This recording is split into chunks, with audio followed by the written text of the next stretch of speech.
But that quickly turned in about, I would say, roughly 14 days after I gave birth to her. So I gave birth and, within those days, I was breastfeeding and whatnot, but I ended up being diagnosed with postpartum psychosis. Just to give you kind of some statistics behind that, and a lot of people confuse it with depression and anxiety. I would like to say it's all of that: depression, anxiety, OCD, all in one, plus mania.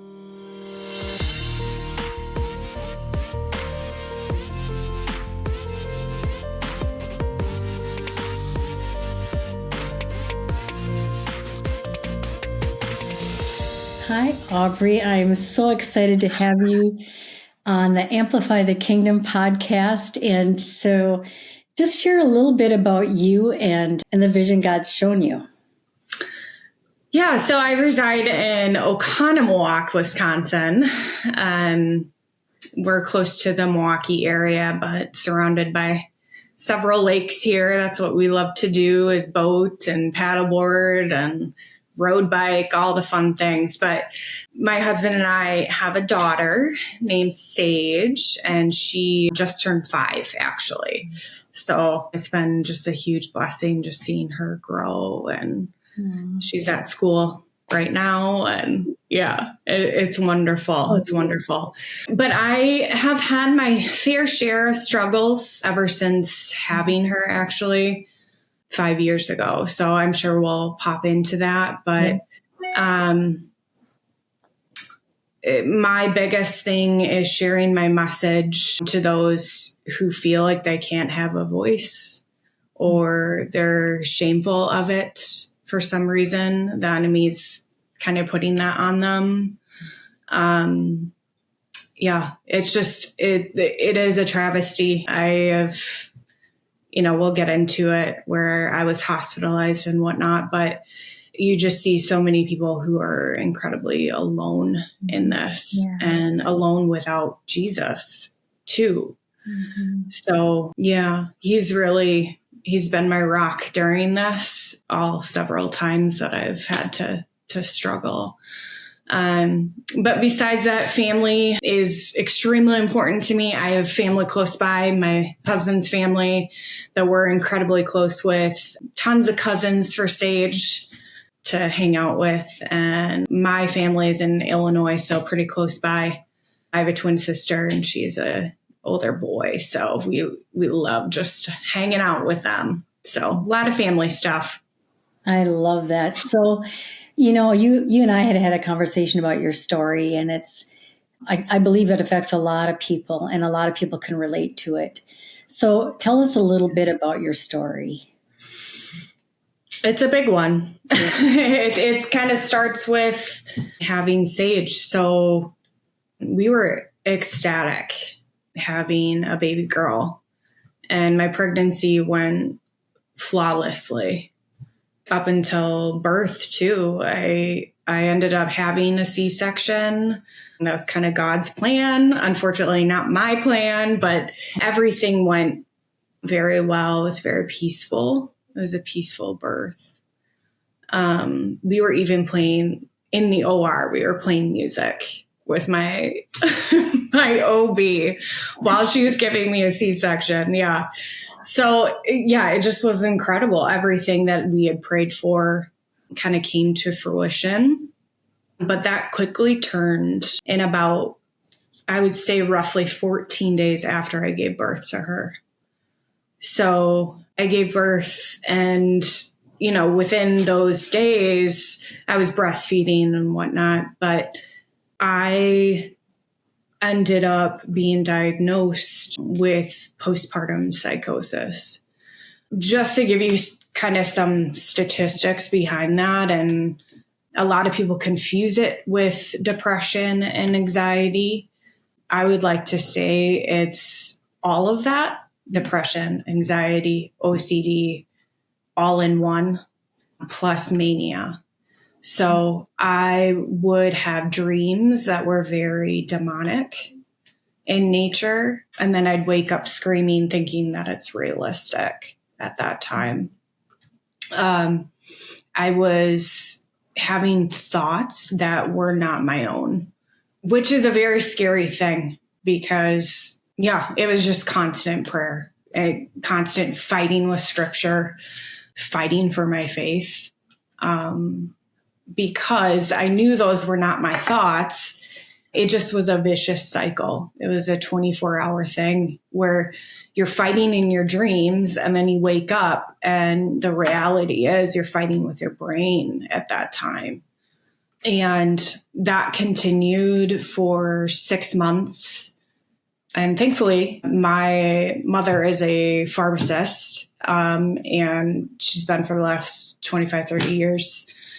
So she quickly knew the implications of the antipsychotics that I was on. They work well in the beginning, but can quickly turn and your body gets used to that. So it starts to cause major anxiety attacks and issues that you shouldn't have to deal with. So we quickly were able to wean off of those antipsychotics safely.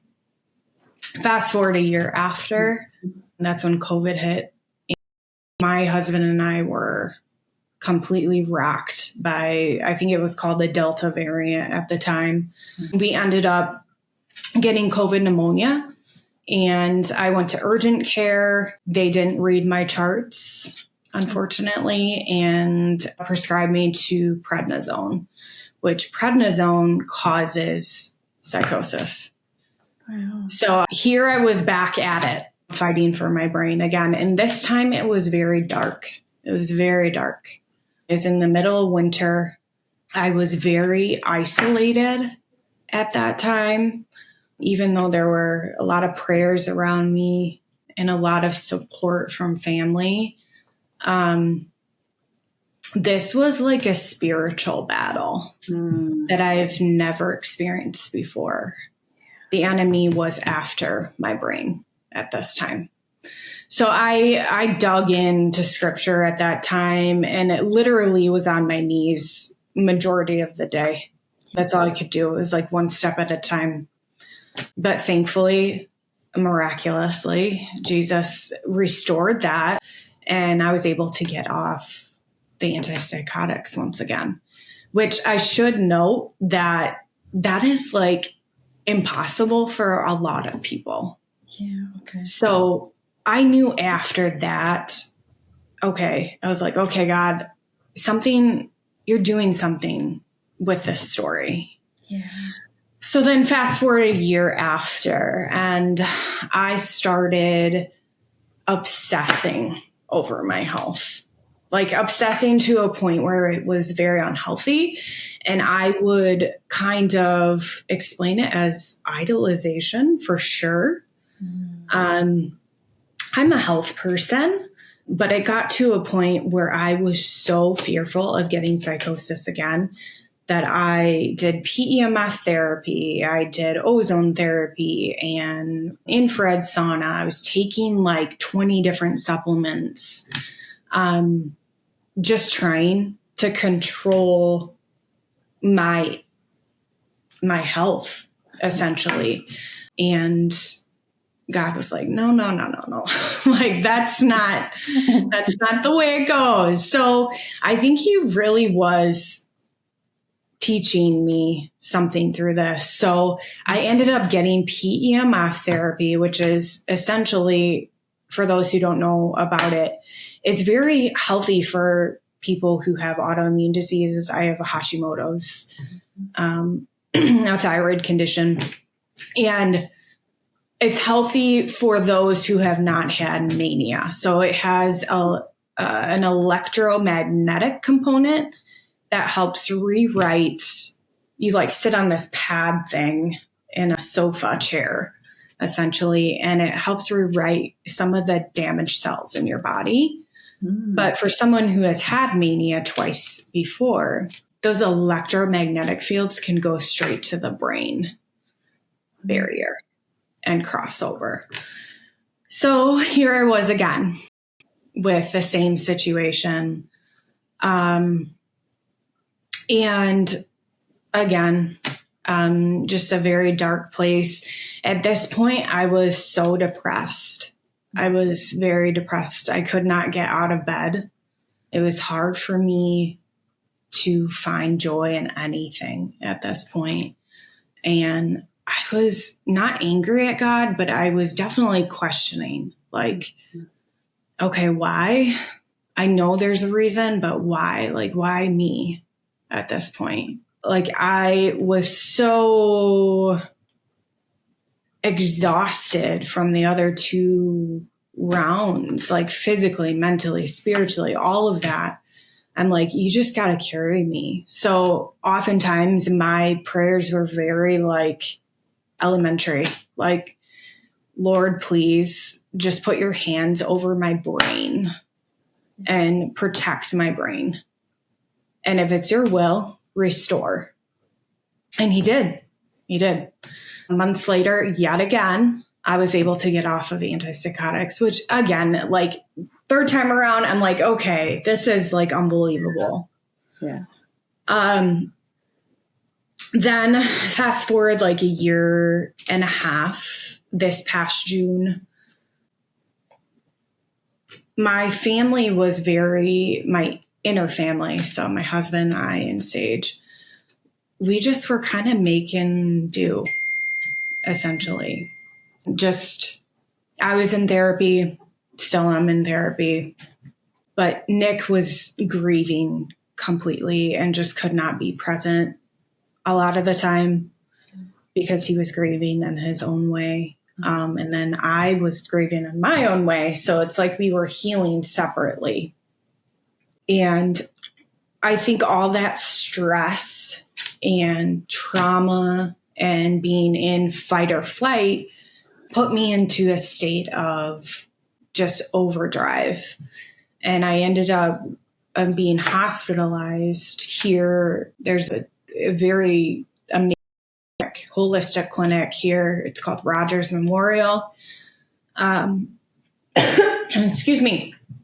And they hospitalized me for about a week and a half. Come to find out through a psychiatrist that I believe God brought in my life, he diagnosed me with OCD, scrupulosity OCD, which is based off of religious beliefs and zeroing in on that and obsessing that. And then PTSD due to trauma. So he really was the only psychiatrist throughout the 5 years that ever listened to me. And he got down at my level and said, hey, listen, like, you're not having psychosis. This may mimic symptoms of psychosis, but this is what you have. And we're going to try a different medication. And little did he know that I was on my knees before going to the hospital there and saying to God, please, please, please, please, please do not make me go on these antipsychotics again. Yeah. They put you into this zombie type feel. And you feel like a shell of yourself. You feel like you're looking in on somebody that you don't know. Essentially, just the side effects are absolutely horrible. Now, I should know, in order to get out of mania, you need those, but it's just, it was horrible for me. Yeah. And so he's like, we're going to try medication, but the caveat is it could cause mania. And I was like, are you kidding me? And I'm like, okay, I trust you, God, in this. And, you know, if it's supposed to be for me, let it work and let there be no issues. And sure enough, he answered my prayer. And I've been on this medication. I feel better than I felt before I was pregnant. So I just feel like myself. I feel back to myself, essentially. So that was just a huge answer to prayer. Then after this, God has really opened some doors. So I'm working with a neuro guy out of Chicago that does SPECT scans. And these SPECT scans actually, you sit in this like tubular machine and have to stand still for 15 minutes, which is pretty hard to do. Right. You're strapped down and they image your brain. So the images tell a story. And essentially my story is that I have brain inflammation. So the inflammation is caused by car accidents, caused by mold poisoning that I had in the past, caused by anxiety and depression. He could see those spots in my brain. Excuse me. And then the trauma of going through psychosis so many times. So we're on the track of getting to where we need to be here. And God has really placed him in my life. So it's pretty exciting. That is, your story is so inspiring, just on so many different levels, but there are so many men and women that can relate to what you just described, that maybe they don't even know what this is, but they just feel all this anxiety and stress. And so looking at all of that, what do you think is the biggest thing that you've learned? Let's just leave it at that. Like, what is the biggest thing that you feel like you've learned through this whole process? And I know that's surrender. Yeah. So that was my biggest thing. I had to surrender each time, even though I was going through a very dark spot. I'm like, God, you can have all of me, my body, my brain, everything. Just take it and use it to where, it will glorify you. And that's really hard to do when you're just suffering. But that's all I had. That's all I had. And honestly, I can see where your faith played such an important role in that, because if you didn't have the faith, you wouldn't have had anything to cling on to, right? Like any of that hope. And that is so important. And, I think that's something that I know that you want, and I want too, the audience, the viewers, to see that there's hope in Jesus. Without Jesus, there's no hope. There's no hope. And so, just having him to lean on is so incredible. How has that really impacted your overall faith? Just walking through this and seeing what God has done and where he's leading you. It's an intimate relationship that I've never experienced before. And if any of these things didn't happen, I still would have a strong faith. Mm-hmm. But this is a relationship that I think everyone strives for, to be, in community with him on like a minute by minute basis. I love that. So, and you just, like last week, I was picking up leaves with my daughter and my husband. And I literally started crying because years before we couldn't do that together. So it's like enjoying exactly what he gave you, your family and just the moments. Now, raking leaves is not necessarily fun, but it was fun for us. It was super fun. We had a blast. I love it. Just, enjoying the simple moments. And I'm telling you, just the most simple, mundane things that a lot of people take for granted. Mm-hmm. I look at it as a blessing. Yeah, I love that. And so I know your life has changed incredibly since all of this happened, but I want to go into a little bit of where you feel like God is leading you, because God has given you a vision. So tell us a little bit about that. Yeah, it's pretty cool. Yeah. After I gave birth to Sage and had psychosis during that time, I went to a outpatient clinic in Chicago, Meta Health. And they were incredible, angels on earth. They had like a mom and baby unit there.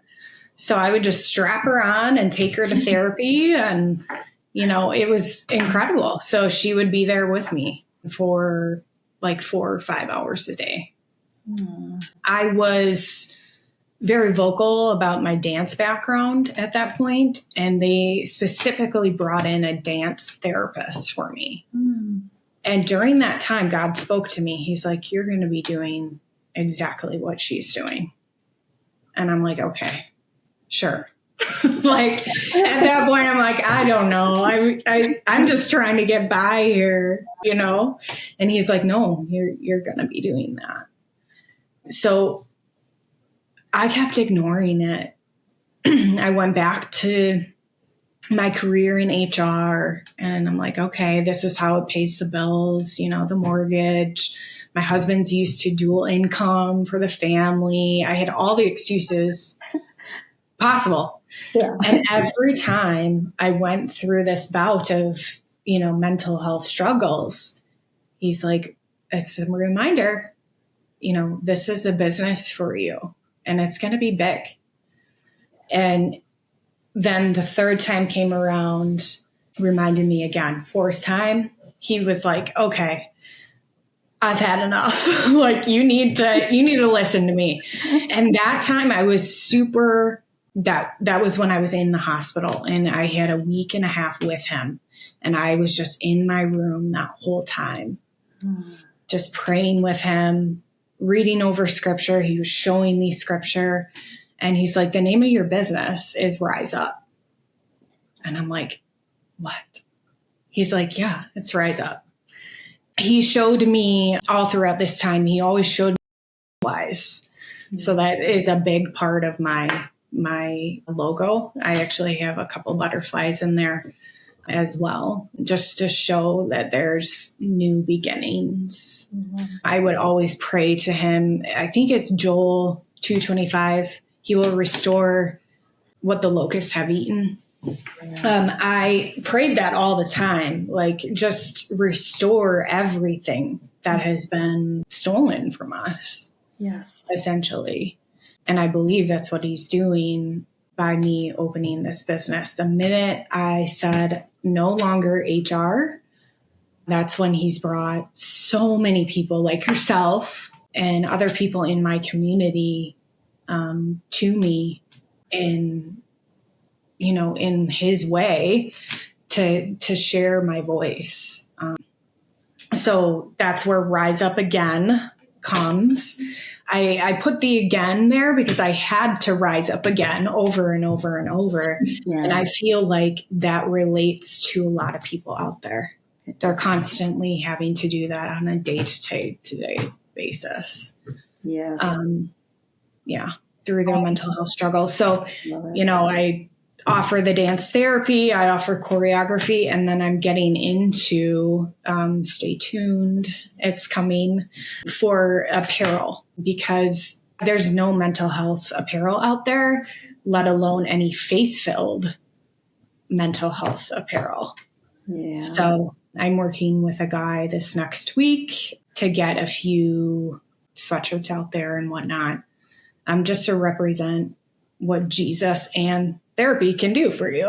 So I love it. I love your heart, and I love what God is doing in and through you. And, it's so inspiring to so many people on so many levels, because there are so many that struggle with the same thing that you struggled with, and to know that they have hope in Jesus. And if they don't know Jesus, right, we want you to reach out to us, because we want to be able to walk you through that relationship with him and how it can change things for you, because it changes your whole attitude. Yeah. God never promised easy, but he did promise that he'll be with us and never leave us. Yes. And so I love that.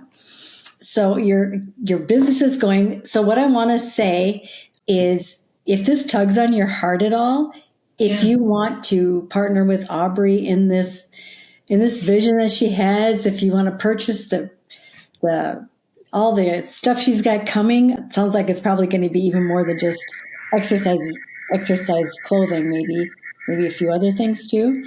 Yeah. So whatever's coming, if you feel like tug on your heart with that, and you also want to connect with her and just hear more about her story and have her share her vision with you, We'll post her information below the video here so you can connect with her. And, I'm so thankful for meeting you and for you sharing your heart. And I can't wait to see what God is going to do in and through you. But as we're closing here, a couple things. One is I really want to know if there's anything that you feel that's really burning on your heart that the Lord wants you to share. And then also, what is one thing you'd like to say to someone who has a God vision? Okay. Yeah. So I think my biggest thing, I was in the Word today and just praying that this conversation be led by Him. Yeah.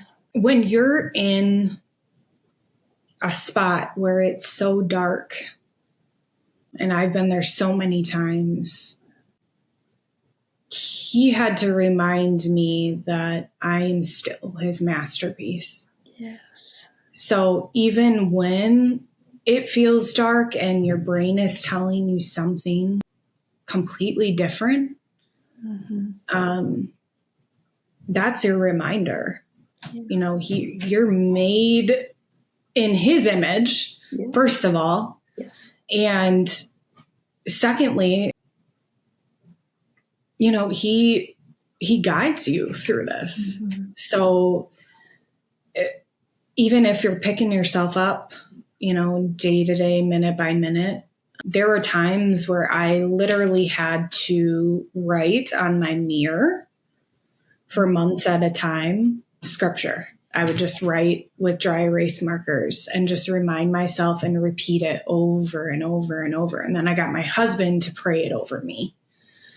So even if you can't do it yourself, bring someone who you trust to lay hands over you and speak those words of life over you, because you are worth it. And your brain is not broken. It just needs some tender loving care. And, it's like the same thing. I compare it to as like a broken leg. You go to a physical therapist, right, to get therapy and to build up your muscles and whatnot. It's the same thing with your brain.